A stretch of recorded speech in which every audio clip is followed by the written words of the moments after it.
Colazione? Pan piuma. Merenda? Pan piuma. Pranzo? Pan piuma. Lo spuntino? Pan piuma. A cena? Pan piuma, il morbidissimo pane, perfetto per ogni momento della giornata.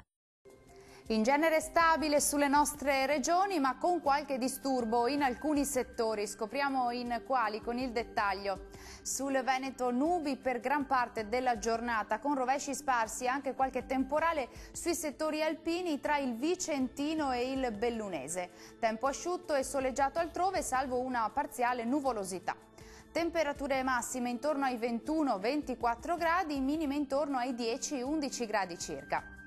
Che tempo farà invece sul territorio del Friuli Venezia Giulia?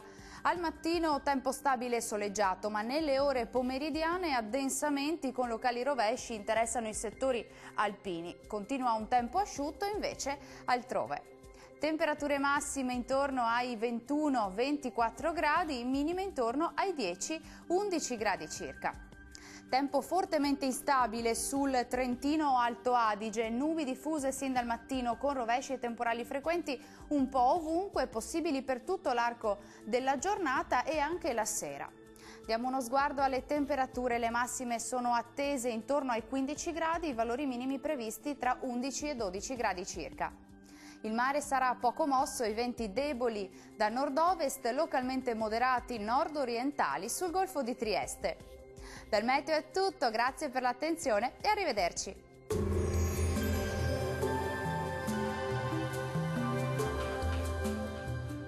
Colazione? Pan piuma. Merenda? Pan piuma. Pranzo? Pan piuma. Lo spuntino? Pan piuma. A cena? Pan piuma, il morbidissimo pane, perfetto per ogni momento della giornata.